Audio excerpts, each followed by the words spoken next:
1969 Plymouth Barracuda Formula S convertible, 83 units. The 1969 Plymouth Barracuda Formula S was one seriously underrated muscle car. This package added a ton of upgrades, but the star of the show was the massive 383 cubic inch V8, known as the Super Commando. Under the hood, it came with a forged steel crankshaft, cast aluminum pistons, and even a windage tray to cut down on power loss. All serious hardware for a car this size. Plymouth didn't stop there either. They bolted on heavy-duty shocks and a beefed-up suspension setup to make sure the Barracuda could handle as well as it hauled. Out back, chrome-tipped dual exhausts gave it that aggressive muscle car look, while red-streak tires wrapped around the Formula S wheels for extra grip and attitude. And just in case anyone was wondering what kind of car this was, Plymouth made sure to badge it up. Formula S emblems on the fenders and another on the rear fascia proudly told everyone this wasn't your average Barracuda. But here's what makes it really special. Very few buyers actually ordered the Formula S package, and even fewer went for the 4-speed manual with the convertible top. That makes the Formula S Barracuda one of the rarest and most desirable versions ever built, a true hidden gem from Plymouth's muscle car era.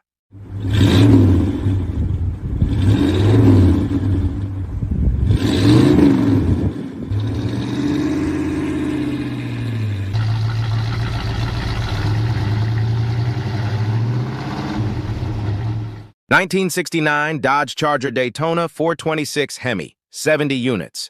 The Dodge Charger Daytona was the car that started it all, the very first aero-bodied Mopar. Unlike the Plymouth Superbird, which was only built for the 1970 model year, the Daytona actually spanned 2 production years. But here's the thing, it was built in much smaller numbers. Only 503 units ever rolled off the line, making it even rarer than its winged cousin. Just like the Superbird, the Daytona came with 2 engine options, the mighty 440 and the legendary 426 Hemi. Only 70 lucky cars got that Hemi V8 treatment, and those are now among the most sought-after muscle cars on the planet. Today, even a non-Hemi Daytona easily commands 6-figure prices according to Classic.com, while pristine Hemi-powered examples can climb well past the $1 million mark. It's sold for and it's sold for $3 million.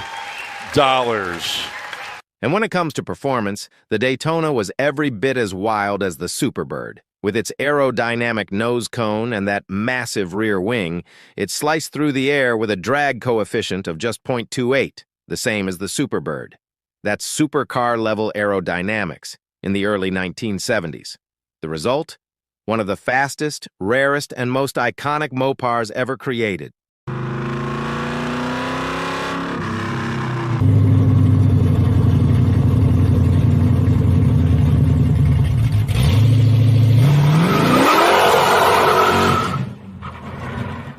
'68 Dodge Charger 500, 67 units. Before Chrysler brought out their legendary winged warriors, they took a first swing at NASCAR dominance with another purpose-built race car, the Dodge Charger 500. This one was all about aerodynamics. Dodge engineers reshaped the front grille, tucked in the rear window, and added a front chin spoiler, all to help the big Charger slice through the air more cleanly on the high-speed ovals. The Charger 500 was built to take on the Ford Torino Talladega and Mercury Cyclone spoiler in the NASCAR stock class. Unfortunately, it didn't dominate the track quite the way Dodge hoped, but that didn't stop fans from lining up to buy one. Originally, Dodge planned to make 500 units for homologation, but when all was said and done, only 392 cars were actually sold. Back in 1968, a base Charger 500 with the 440 V8 carried a sticker price of just $3,843. For an extra $648, you could step up to the legendary 426 Hemi. Of the total production run, just 67 cars left the factory with that monster Hemi under the hood, and only 27 of those came with the 4-speed manual gearbox. Those numbers alone make the Charger 500 one of the rarest and most desirable pre-wing Mopars ever built.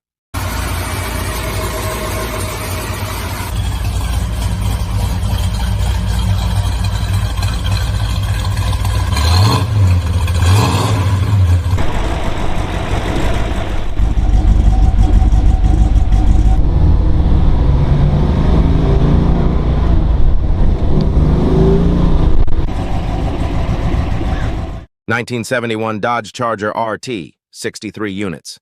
The Dodge Charger RT was no lightweight, tipping the scales at around 4,000 pounds, but that didn't stop it from being an absolute brute on the street.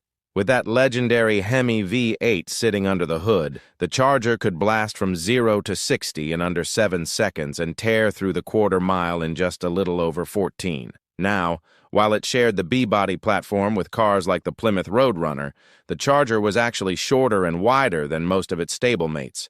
That design tweak gave it a surprising edge.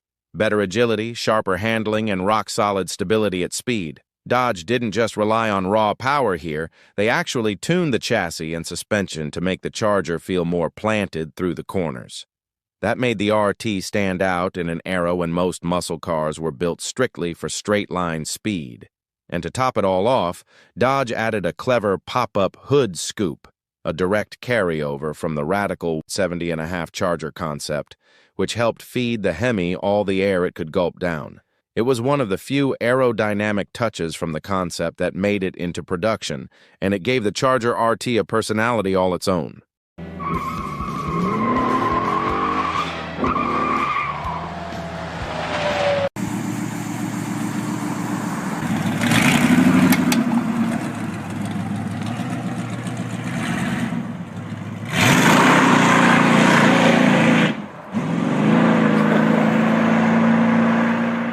(1967) Dodge Coronet W023, 55 units. During the 1960s, Detroit's Big Three were locked in an all-out horsepower war, building high-performance machines that were just as at home on the drag strip as they were on Main Street. One of the most underrated of that bunch was the Dodge Coronet. It started life back in 1949 as a full-size family cruiser, but by the mid-60s, it had slimmed down into a mid-size B-body, the same platform shared with the Charger and Plymouth Roadrunner. But in true Dodge fashion, someone decided to turn this family car into a straight-line monster. The result was the Coronet W023, a no-nonsense factory-built drag strip slayer. Everything that didn't make it faster got tossed out. The heater? Gone. Sound deadening? Stripped. Even the carpet was replaced with simple rubber mats. Dodge even ditched the windshield wipers to shave every possible ounce of weight. All that weight saving brought the Coronet down to about 3,451 pounds. Not bad at all for a car of its size. Under the hood, it packed serious muscle, and out of the 55 examples ever built, 39 came with the heavy-duty 727 TorqueFlite automatic transmission. And to make sure all that power reached the pavement, most were fitted with a sure grip rear end and a brutal 487-to-1 gear ratio. The Coronet W023 wasn't built to look pretty. It was built to win, and on the drag strip it did exactly that.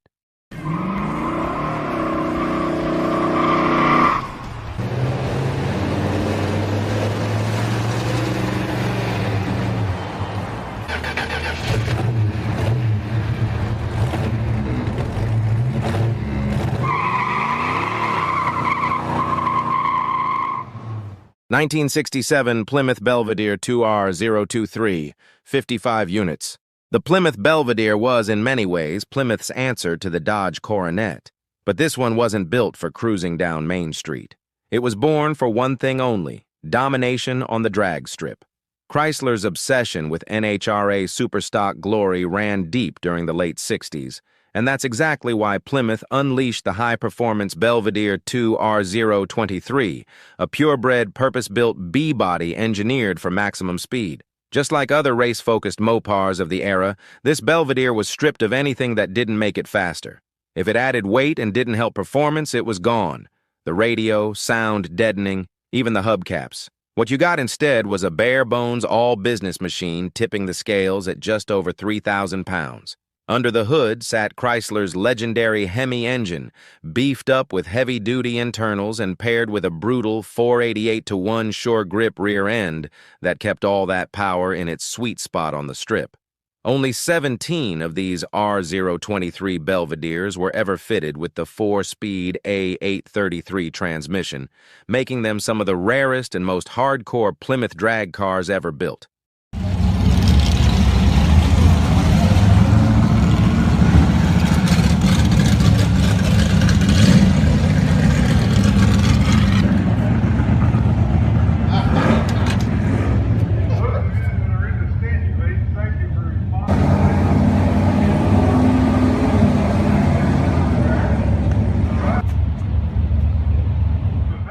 1968 Plymouth Barracuda B029 Superstock, 50 units.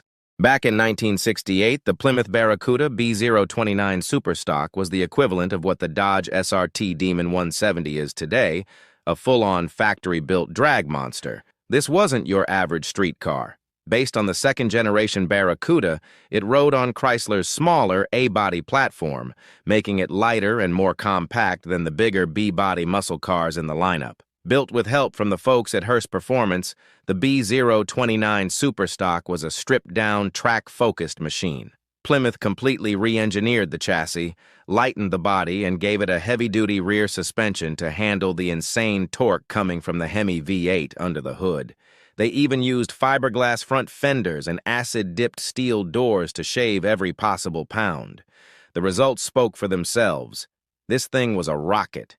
The B029 Superstock could tear down the quarter mile in as little as 10 seconds flat, making it one of the quickest factory-built cars of the era. Most experts agree that only 50 of these incredible machines were ever built, though some sources claim as many as 70 rolled out of Chrysler's secret performance program. Either way, the '68 Barracuda Superstock remains one of the most legendary Mopar drag cars ever made.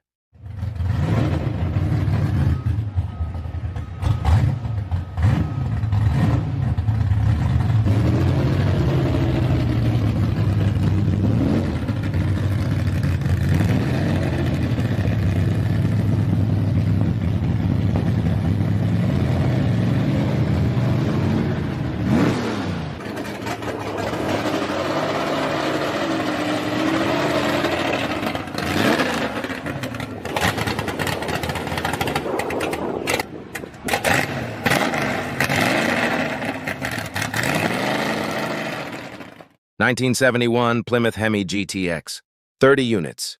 By 1971, the golden era of muscle cars was nearing its end. Stricter emissions laws and the rising smog regulations were right around the corner, and they were about to change the game, for the worse.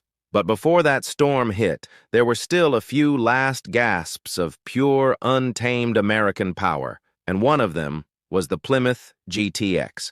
Still riding on Chrysler's B-body platform, the '71 GTX carried itself with a mix of elegance and aggression.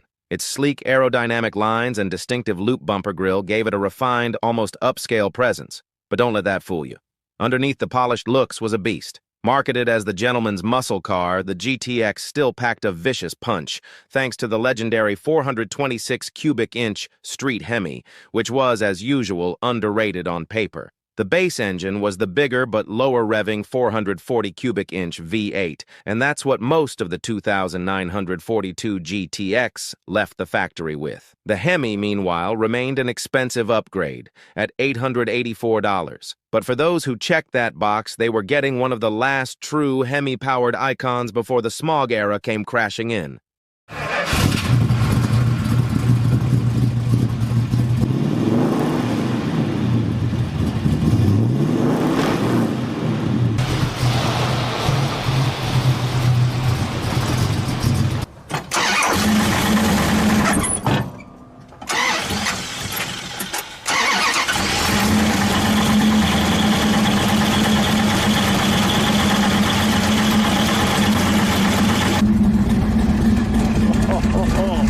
Angry.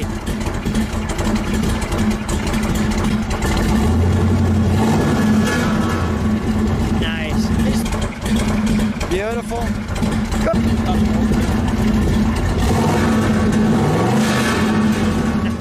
1971 Plymouth Roadrunner, 28 units.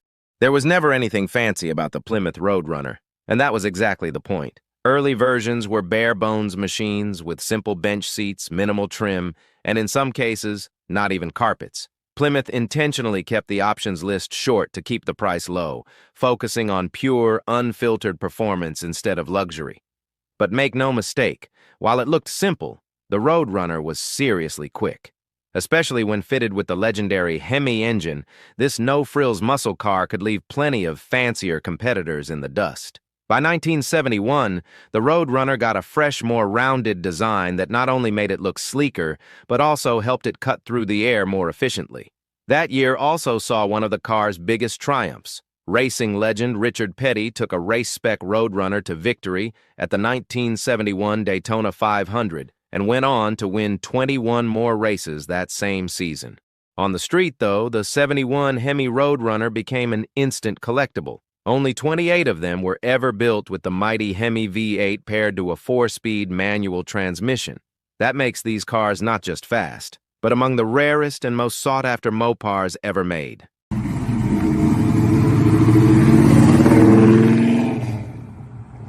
1969 Dodge Super B, 22 units.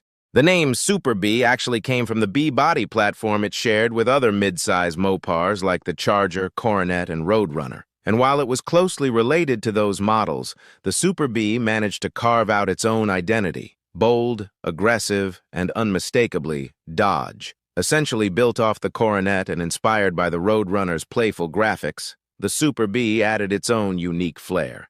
It wasn't just another clone. It had a distinct attitude, a tougher stance, and enough visual differences to stand on its own. Under the hood, it packed serious firepower in the form of the legendary 426 cubic inch Street Hemi V8.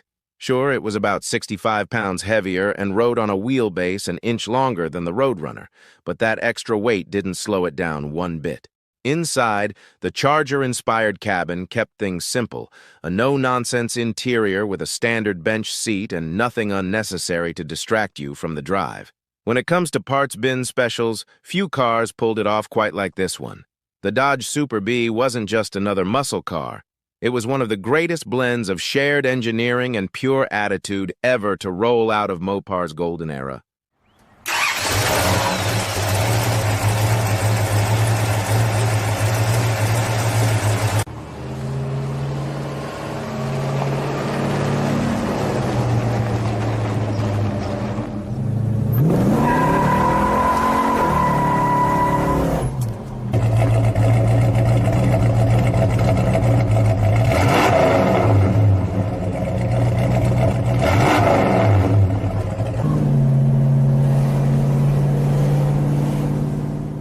1970 Plymouth Hemi Cuda convertible, 21 units. There are a few cars that are completely defined by their engines, but none more so than the 1970 Plymouth Hemi Cuda. The name alone says it all. Plymouth didn't just call it a Barracuda anymore. When it came with that legendary Hemi under the hood, it became the Hemi Cuda. That distinction speaks volumes about what this car represented. Built for only 2 short years, the Hemi Cuda became one of the most iconic muscle cars ever made. Most buyers went for the hardtop, while the convertible remained a rare sight. In 1970, only about 5% of all Cudas were convertibles, and by 1971, that number dropped to less than 2%. But here's where it gets truly special. Only a tiny handful ever left the factory with the 426 cubic inch Hemi V8. Out of 2,793 convertibles, just 21 were Hemi-powered. 14 of those were built in 1970 and only 7 in 1971. That makes them some of the rarest and most collectible Mopars ever produced. 5 of those ultra-rare 71 Hemi Cuda convertibles were exported overseas, and one of them made headlines in 2021 when it crossed the auction block. The bid soared to $4.8 million, and even then, the owner refused to sell. That's how legendary the Hemi Cuda is, a car so rare, so powerful, and so deeply woven into Mopar history that even millions of dollars aren't enough to part with one. 1969 Dodge Coronet RT convertible, 10 units.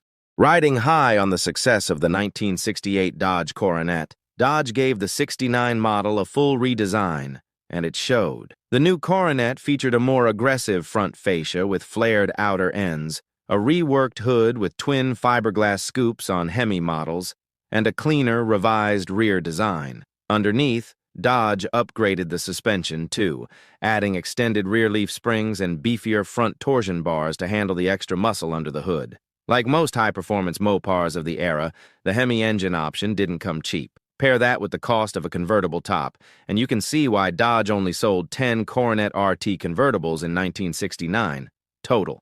Another reason? Convertibles were heavier, and the added weight hurt performance. Cutting off the roof also meant less structural rigidity, which affected handling. So while most buyers went for the cheaper, lighter, and faster hardtop versions, The few who did splurge on a convertible, and kept them in good condition, are sitting on gold today. The 1969 Dodge Coronet RT convertible has become one of the rarest and most valuable Mopars of its time, a reminder that sometimes the least popular option ends up being the ultimate collector's prize.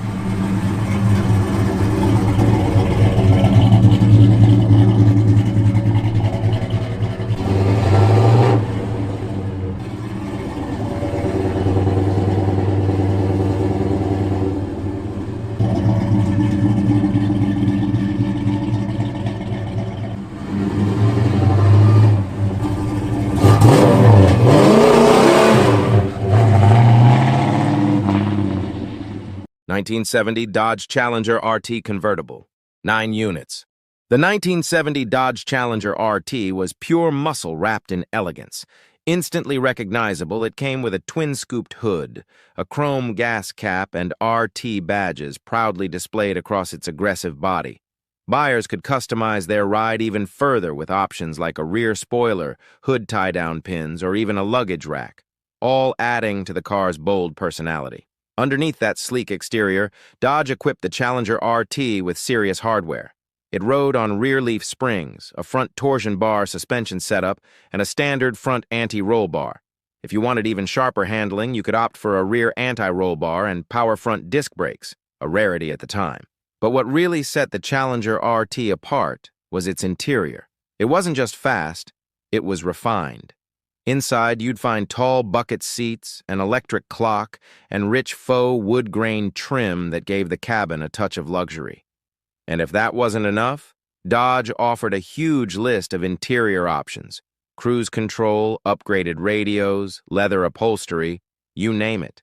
In total, Dodge built only 9 of these stunning 1970 Challenger RT convertibles, and just 5 came equipped with the 4-speed manual gearbox. That makes them some of the rarest and most coveted muscle cars ever to roll off a Chrysler assembly line, a perfect blend of performance, design, and exclusivity that define the golden era of American muscle.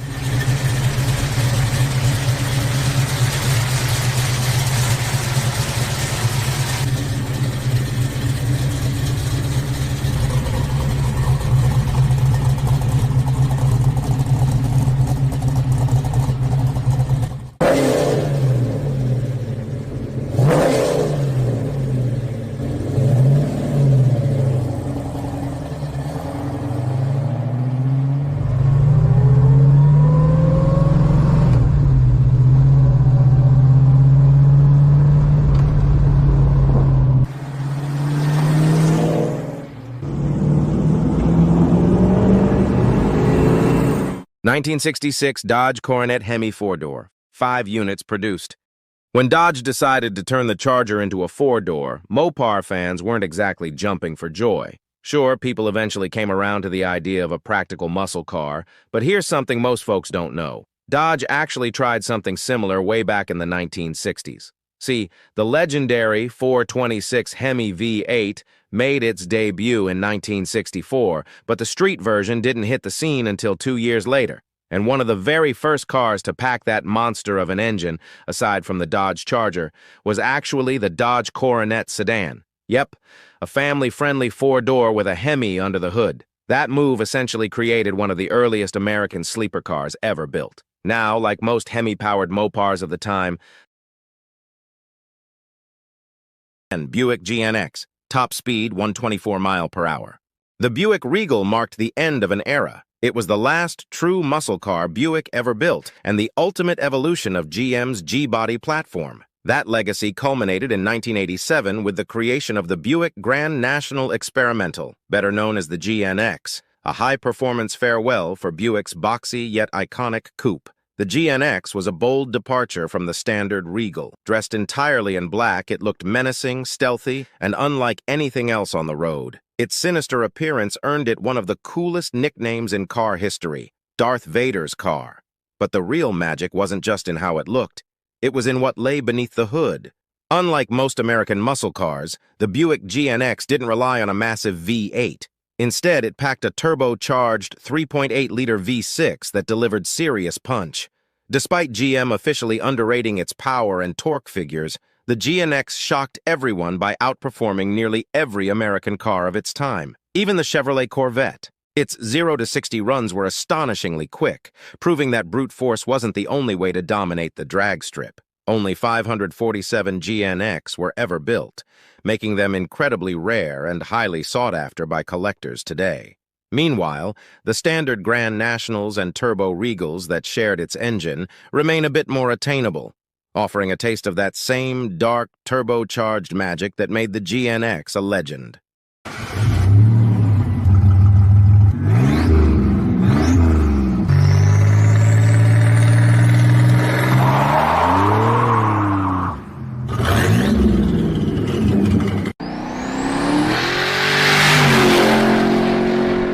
Chevrolet Monte Carlo SS, 127 miles per hour.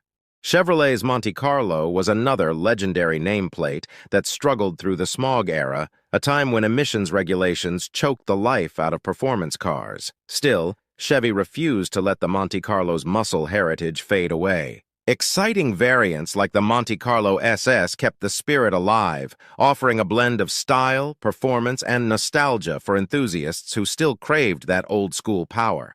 Under the hood sat the familiar 305 small block V8, a proven engine that had been slightly detuned to meet the stricter standards of the day. Even so, it delivered respectable performance for its time. And the best part? The 305 was a well-known power plant in the car community, meaning there was no shortage of aftermarket parts or tuners who knew exactly how to squeeze out a few extra ponies. By 1982, the Monte Carlo had transitioned to GM's newer G-body platform, replacing the older A-body design. This switch brought several improvements: a lighter overall weight, a slightly longer wheelbase, and, in certain trims, better suspension tuning. Another bright spot for the Monte Carlo SS was its relatively low curb weight, just over 3,200 pounds, which, combined with the standard 373 rear gears introduced in 1984, gave it surprisingly strong acceleration.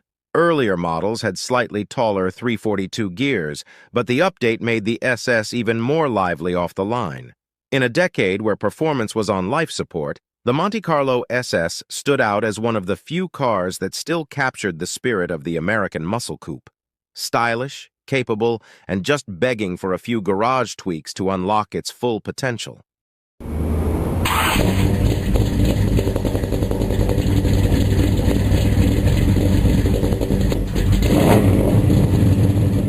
Ford Thunderbird Turbo Coupe, 133 miles per hour.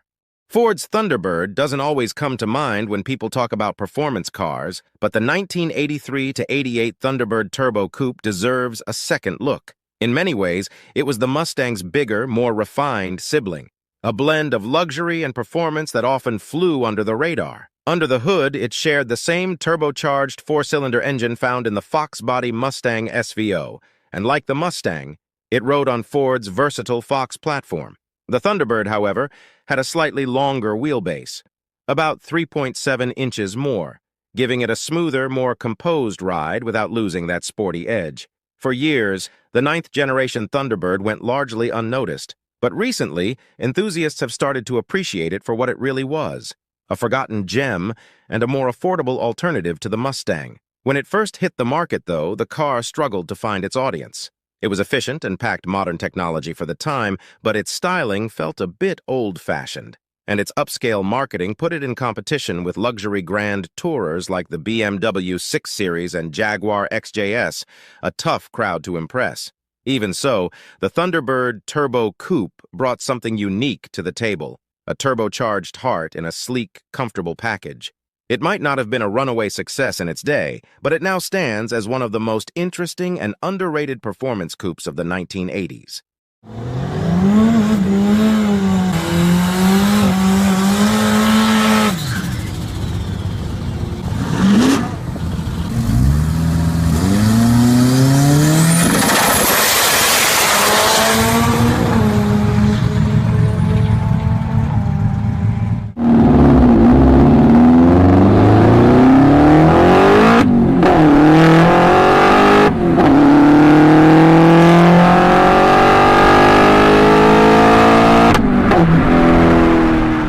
Number 7, Ford Mustang SVO, 137 miles per hour. The third-generation Ford Mustang, better known as the Fox body, marked the point where America's beloved pony car began to win back its glory. Built on Ford's new modular Fox platform, which also underpinned several of the company's compact sedans and coupes, the Fox body Mustang was lighter, more agile, and far more refined than the model it replaced. It offered a renewed sense of performance and handling that brought the Mustang back into the spotlight after years of decline. At first, truly powerful versions of the Fox body didn't arrive until the mid-1980s, but one of the most fascinating turns came in 1984 when Ford introduced the Mustang SVO. This wasn't your typical Mustang, and that's exactly what made it special. Instead of a V8 under the hood, it featured a turbocharged four-cylinder engine, a heavily reworked version of the old Pinto motor. To everyone's surprise, this smaller, boosted engine packed a serious punch. It produced as much power as the early Fox body Mustang GTs that carried the legendary 5.0 V8. The SVO proved that Ford could blend technology and performance, offering a sophisticated alternative to brute force muscle. It was lighter, sharper, and ahead of its time. A car that hinted at the future of American performance long before most people were ready to see it.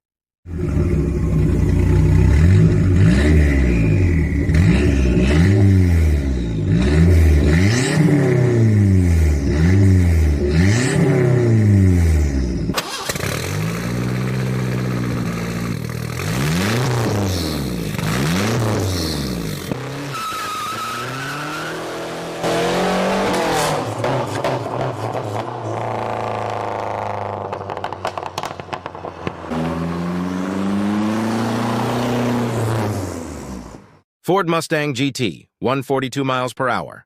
Few badges in automotive history carry as much weight as the 5.0. For Mustang fans, it's more than just a number. It's a symbol of power, performance, and the return of true American muscle. In the early years of the Fox body Mustang, Ford's pony car struggled to live up to its reputation. Without a proper performance-oriented V8, enthusiasts began questioning whether it still deserved to be called a muscle car, especially since even the underwhelming second-generation Mustang had its share of so-called exciting models.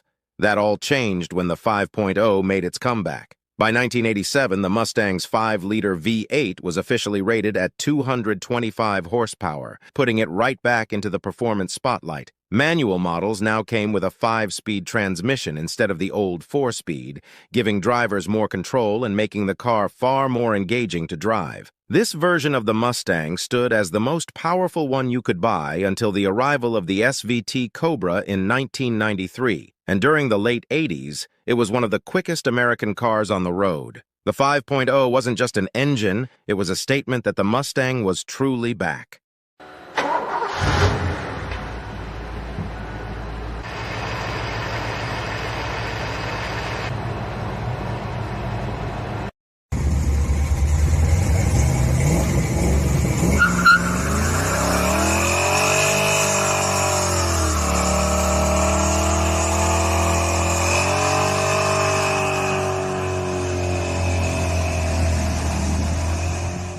Chevrolet Corvette C3 350 Special, 147 miles per hour.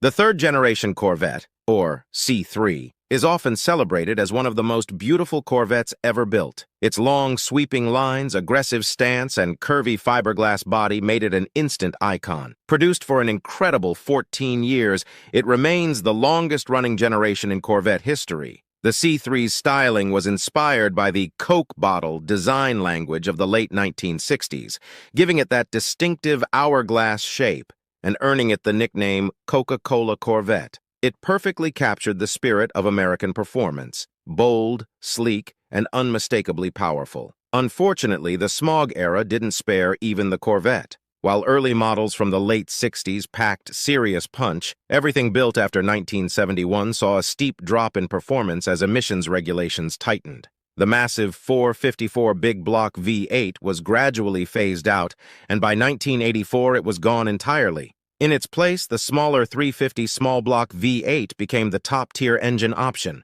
Thankfully, the L82 version of that 350 helped restore some of the Corvette's lost performance, proving that even in a restrictive era, Chevy's engineers still knew how to make America's sports car exciting to drive.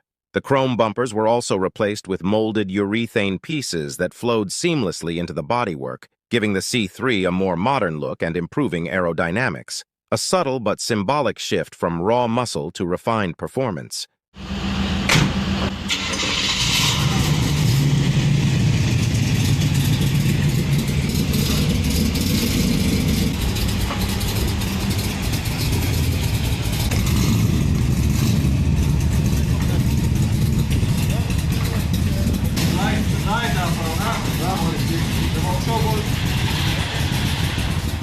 Pontiac Firebird formula, 151 miles per hour. The third-generation Pontiac Firebird shared a similar story to Ford's Fox body Mustang. Arriving a few years later, it faced the same challenges of the era: stricter emissions standards and tightening fuel economy regulations that dulled the performance of nearly every American car. Most Firebird variants from this period were, unfortunately, a far cry from the high-performance machines that came before them. Still, there was a silver lining. The L98 350 Chevy small block V8 gave the Firebird some much-needed muscle, delivering decent power for the time and reminding enthusiasts that Pontiac still had performance in its DNA. Beyond its modest factory numbers, the Firebird's biggest strength was its potential. The small block V8 was one of the most familiar and widely supported engines in the world. Tough, reliable, and endlessly tunable. That's why so many owners turned to the aftermarket, modifying or engine-swapping their Firebirds to bring back the excitement that regulations had taken away. Unfortunately, the absence of a manual transmission option in many versions left enthusiasts wanting more. It was one of several missed opportunities of the smog era, a time when even legendary nameplates had to bow to government standards rather than pure performance.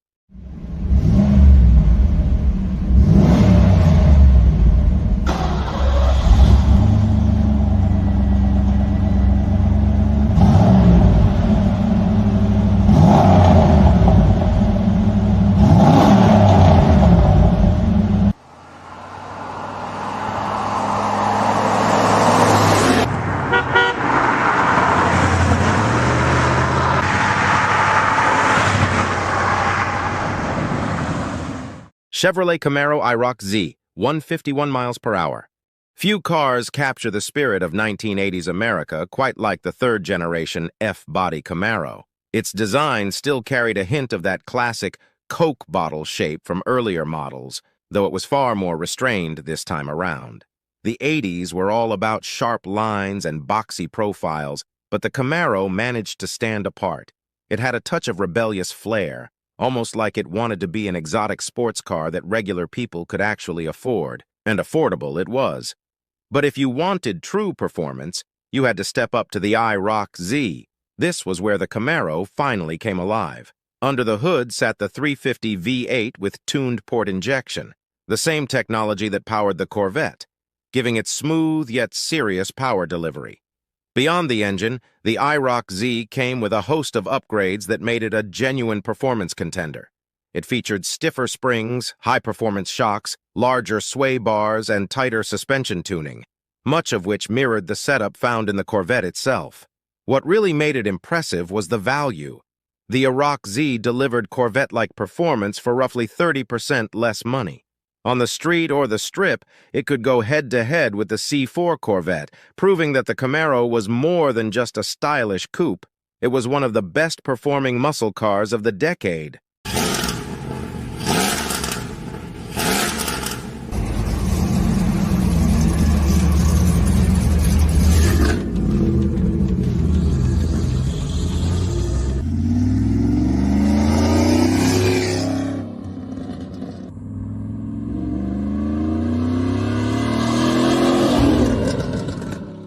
Pontiac 20th Anniversary Trans Am Turbo, 153 miles per hour.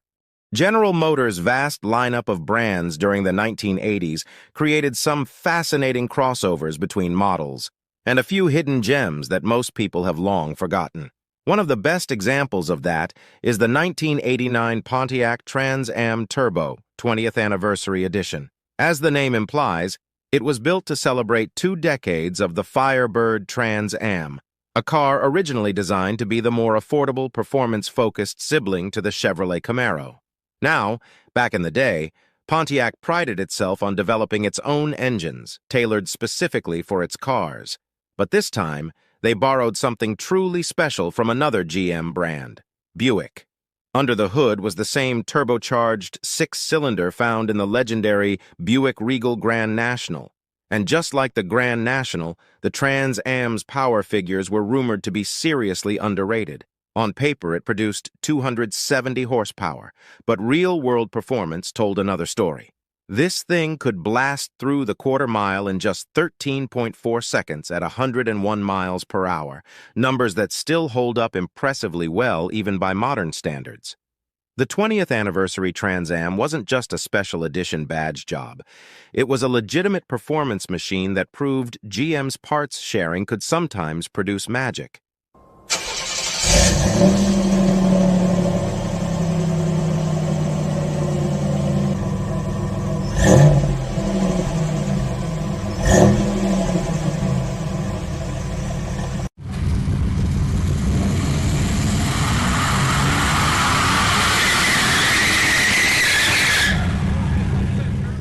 Chevrolet Corvette C4, 157 miles per hour. For years, the fourth-generation Corvette was often dismissed as the weakest link in the Corvette lineage, a step back from the raw muscle and beauty of its predecessors. But as time has gone on, enthusiasts have started to see it in a new light. Gone was the C3's curvy Coke bottle silhouette. In its place came a sharper, more aerodynamic design, one that reflected the sleek, tech-driven spirit of the 1980s. Interestingly, the C4 was the first Corvette to move away from traditional fiberglass construction. Early models were made from molded plastics, while those built from 1994 onward returned to fiberglass panels paired with urethane bumpers. It was a blend of old-school durability and new-age innovation. Under the hood, the familiar 350 cubic inch V8 carried on, but in the form of the improved L98 engine. This version introduced roller hydraulic lifters, making it smoother, more reliable, and even more fuel-efficient than before, something that mattered a lot during the era of tightening emissions standards. Transmission-wise, the C4 also experimented. Some versions came with a rather unusual setup called the Doug Nash 4+3 manual, a 4-speed gearbox with an electronic overdrive attached. It was essentially a Borg-Warner T10 transmission with an overdrive unit bolted on, controlled by the push of a button. It was clever and forward-thinking, but in practice, it didn't quite match the sport. During one of the most exciting years of the muscle car golden age, these 5 factory-built models were the quickest over the quarter mile. Number 5, 1969 Yenko Chevelle 427 SYC, quarter mile time 13.31 seconds.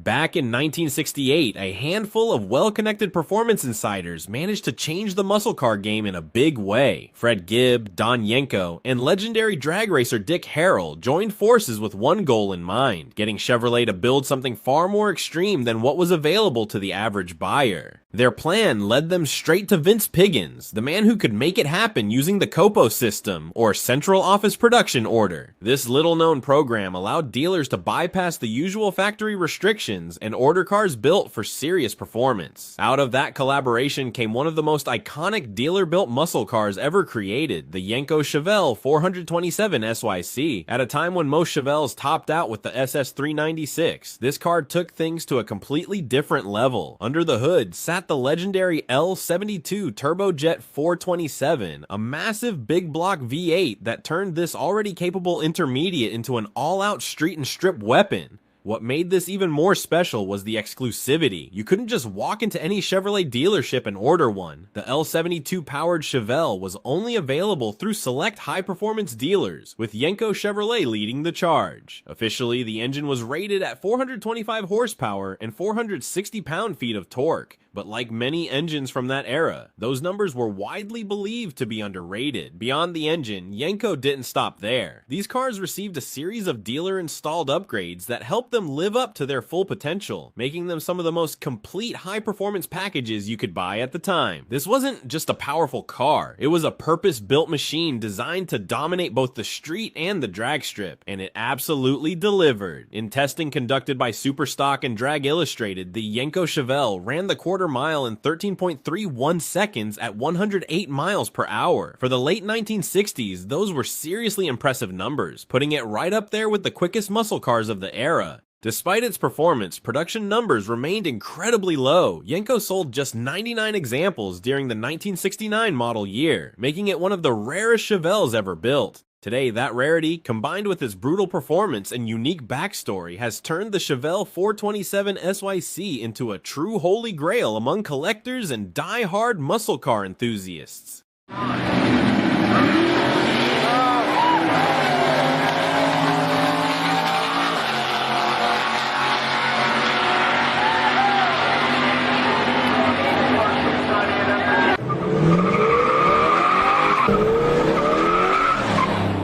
Number 4, 1969 Chevrolet Camaro ZL1, 13.16 seconds quarter-mile time.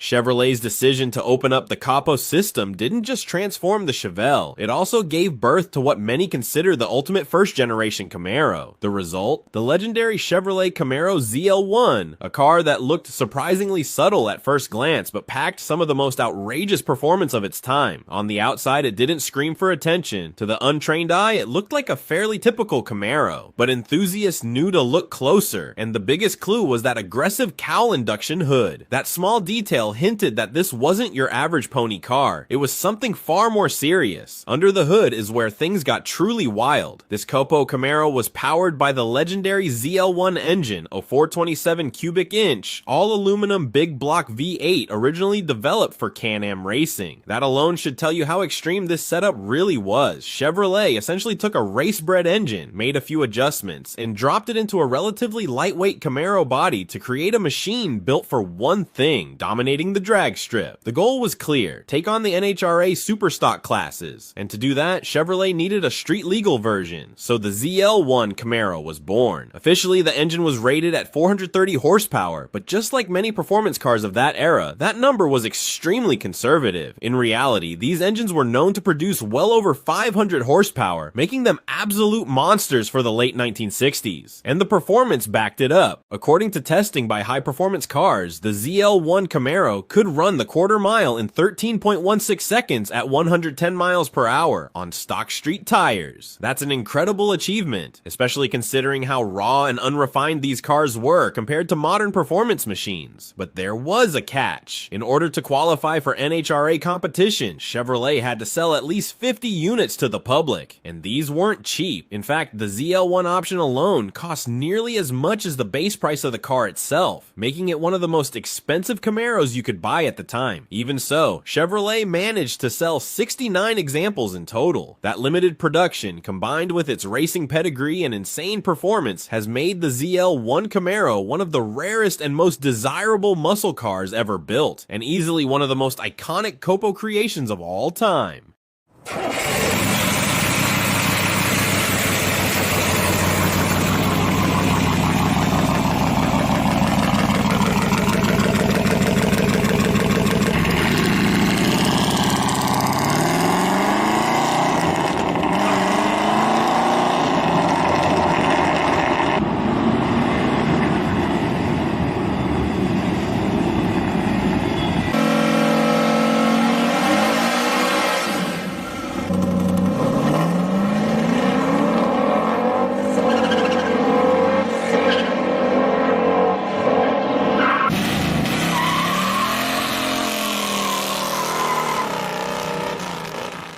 Number 3, 1969 Chevrolet Camaro SS 396L89, 13-second flat quarter-mile run.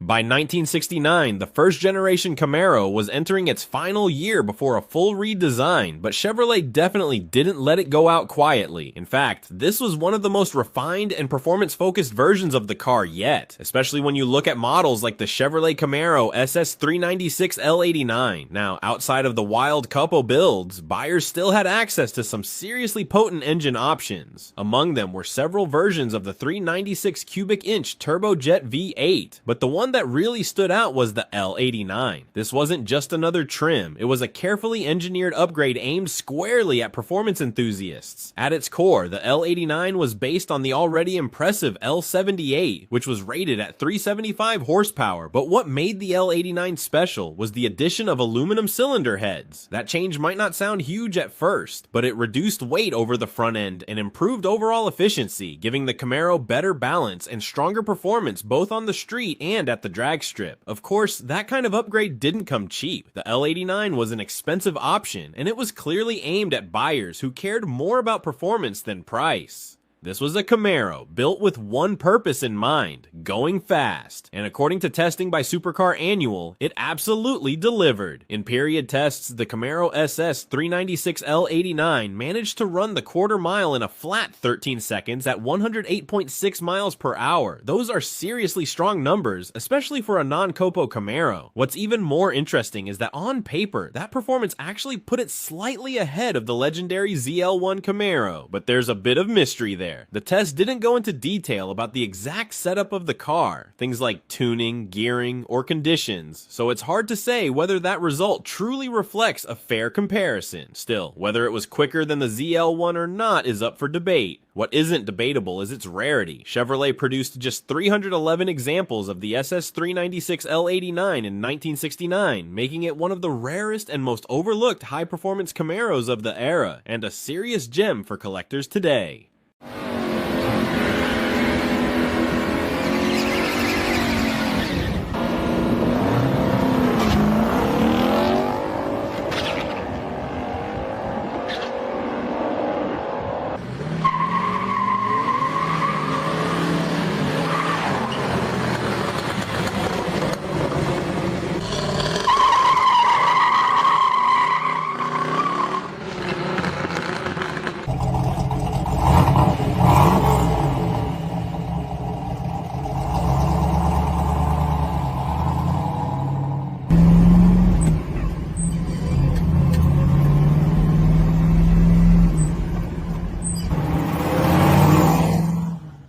Number 2, 1969 Plymouth Roadrunner 446 BBL, 12.91 seconds.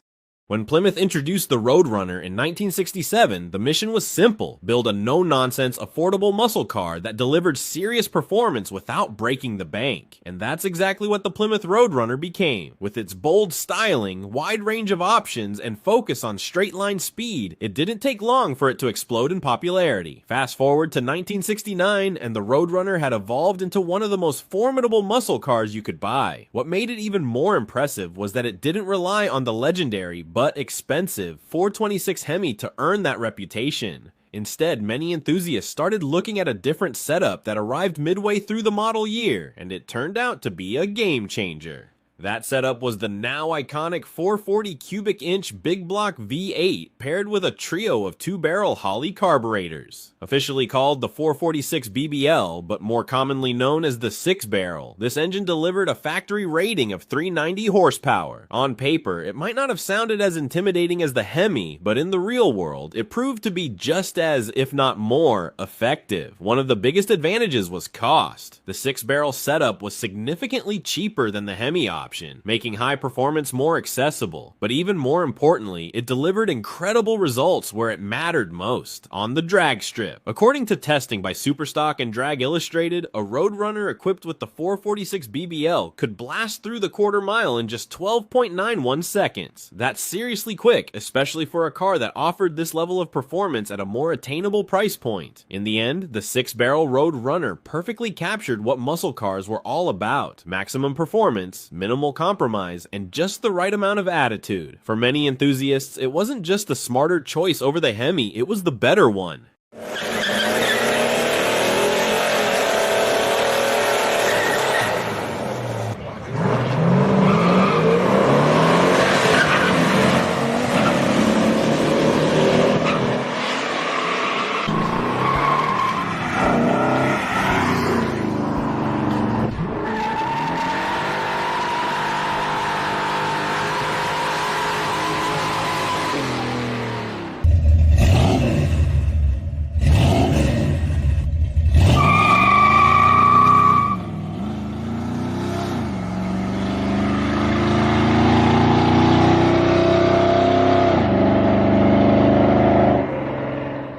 Number 1, 1969 Yenko Camaro, 427 SYC, quarter mile time, 12.59 seconds. Beyond the legendary Chevelle builds, Don Yenko was also making serious waves with a lineup of Copo Camaros in 1969, but this wasn't something new for Yenko. He had already been dropping 427 engines into Camaros as far back as 1967, turning them into street-legal drag machines long before the factory officially got involved. The difference now was the Copo system. Instead of modifying cars after delivery, Yenko could finally order Camaros straight from Chevrolet with the L72 427 already installed.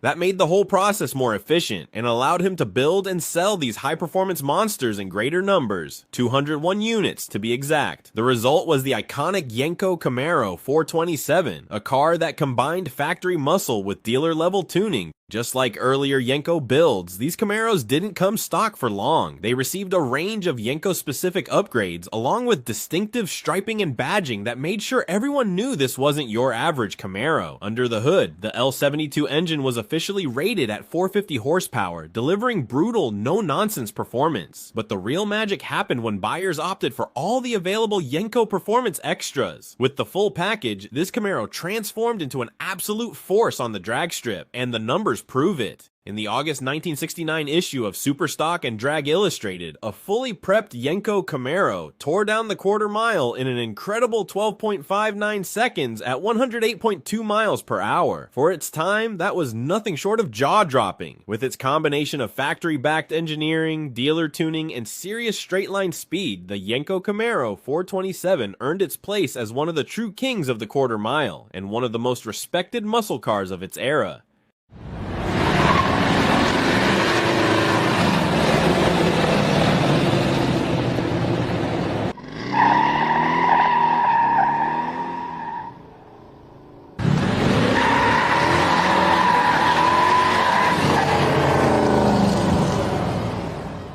Subscribe for more rare muscle car legends and insane drag strip stories. Back in the early 1960s, Detroit was quietly pushing the rules. Automakers were slipping factory-backed race cars out the back door and onto drag strips, finding creative loopholes to satisfy a growing crowd of speed-obsessed fans. Pontiac, a brand gaining serious momentum at the time, was already flexing its performance muscles before the term muscle car even had a real definition. Most people point straight to the GTO, and to be fair, it earned its reputation. But behind the scenes, Pontiac was working on something far more extreme. This machine was lighter, nastier, and built with zero concern for showroom appeal. It wasn't designed to impress casual buyers or look good under dealership lights. This was all business. A purpose-built weapon with one goal in mind: total domination at the drag strip. And while the GTO went on to become a household name, this other Pontiac slipped into the shadows, earning legendary status only among the most dedicated enthusiasts. Today, we're pulling back the curtain on the forgotten Pontiac that made even the mighty goat seem civilized. The name Tempest Super Duty rarely comes up in everyday muscle car conversations, but it absolutely should. Built in 1963, this radical factory experiment from Pontiac was essentially a hand-assembled weapon, created for one reason and one reason only: to dominate the National Hot Rod Association Superstock class. Unlike the mass-produced GTOs that followed, the Super Duty Tempest was a low-volume, race-only brute. Fewer than 12 were ever built. Yes, just 12. And that kind of rarity alone is enough to make collectors and historians stop in their tracks. Under the hood sat a 421 cubic inch Super Duty V8, an engine Pontiac engineered with performance as the top priority and comfort completely off the list. It featured dual 4-barrel carburetors, fully forged internal components, and a factory rating of 405 horsepower, a number widely believed to be understated. This was drag strip tuning in its purest form. Paired with a lightweight body and true race-spec hardware, the Super Duty Tempest launched hard and charged through the quarter mile with a level of aggression few cars of its era could match. Calling the Tempest Super Duty rare almost undersells just how extreme the situation really was. A more accurate description would be barely existed. Pontiac built only 6 coupes and 6 wagons, for a total of just 12 cars, every single one hand-assembled inside Pontiac's engineering department. These weren't normal production line vehicles by any stretch. They were put together by engineers who knew this project had nothing to do with showroom sales and everything to do with winning races. The shockingly low production numbers weren't just about exclusivity, they were also about survival. At the time, General Motors had a strict corporate ban on factory-backed racing. Officially, Pontiac wasn't supposed to be involved at all. Unofficially, they found a workaround. Rather than entering cars themselves, Pontiac quietly handed these Tempest Super Duties directly to private racers, with a subtle nudge and a knowing wink. Comfort was completely off the table. These cars skipped every creature feature imaginable. No radios, no sound insulation. In some cases, even the rear seats were removed. Anything that didn't make the car faster was tossed aside. Weight was the enemy. Performance was the mission, and every decision reflected that single-minded focus. At a glance, the 1963 Tempest didn't look like a tire-shredding monster. From the outside, it carried the same clean, understated shape as any other mid-size Pontiac of the era. Nothing about its appearance hinted at what it was truly capable of. But beneath that ordinary skin was something completely radical. The biggest surprise was its rear-mounted transaxle setup. A layout almost unheard of in American performance cars at the time, and virtually non-existent in muscle machines. Instead of the transmission and differential sitting up front, they were mounted in the rear. That unconventional design dramatically improved weight distribution, giving the Tempest near-perfect balance when launching off the line. It was a clever, forward-thinking solution, and one of the secret weapons that made this unassuming Pontiac so devastating on the drag strip. That unusual layout was matched with an even stranger piece of engineering, a solid drive